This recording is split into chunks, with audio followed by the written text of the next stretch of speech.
separation between what we're doing at the college level. I love what Matt Rhule's doing now. I've met him a couple of times, whether he remembered me or not. Some of the things that he said are indelible to me.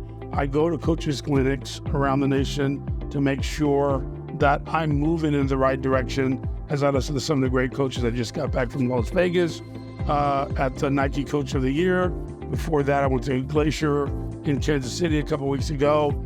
Next year, I'm dragging all of my coaches, to those type of things, because I was on the phone with them like, oh my God, look at this, look at that. I'm snapping pictures, sending it to them. I think I was driving Rob crazy at times because I'm like, here.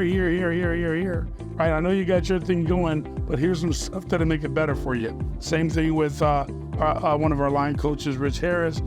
Talked to one of our head coaches, Aaron Swilly, a couple times. So the things like that I think are important, but I think in bridging this gap to make Lincoln better in football, it's not downing another program and saying their program sucked. It's respecting them for what they're doing, with what they have, trusting the process, and just doing your part, right? Because at the end of the day, that is going to be all you have to stand on is what did you do, not what did you talk about, right? Not the pecking order, like Robert's saying, of wins and losses. It's who do you have going where, not only in football, but to college. Because at the end of the day, they are student athletes. You can have the best athletes in the world, but if you're not putting them in college, whether it's just as a student or as a student and athlete, because no college is picking up athlete only. It's just not happening. So what we're trying to do with that is we're developing programs within inside of programs, which is complicated but complex, where kids are understanding the recruiting process earlier, where kids are understanding that they have to pay attention in school because every year counts for the ACT, SAT, understanding where you need a cumulative, right, in order to be at the college you want. So we're asking kids where you want to go to college. It's unique that they all can blurt out all these places, but then you have to go, hey, do you know, even as an athlete, you have to qualify.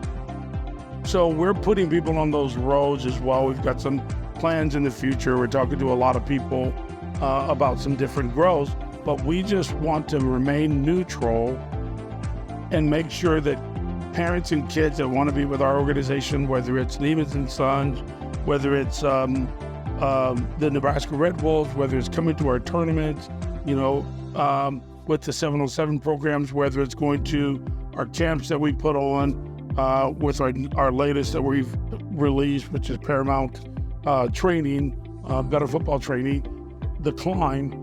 We want to be neutral for everyone to come versus the philosophy is I'm only training kids that are important to me. Because at the end of the day, whether I see those kids in the street in 10 years or whether I see those kids on TV or anywhere in between, I want to know that I didn't fail those kids and that I did everything I could to give them the opportunity to not only be athletic, be extremely skilled, but to be able to compete in life as young men and hold your head high and do a good job. And I know that we're all imperfect. That's not the issue. I'm imperfect, right? My son's imperfect. That's not the issue. But can you grind along through the years, right? Can you encounter, like on the football field, mistakes that you've made that allowed someone to score or disallowed you to score? Can we get better in life? And that's what I talk to the kids about, and love on them, like they're my own grandkids, because they're going to need that support and they're going to need that strength in the future. So that's a long answer to it, but it's a very complex way in the way that I think.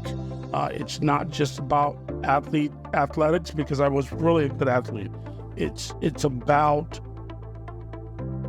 more of like Socrates, right? Sound mind, sound body, right? You have to be mentally fit.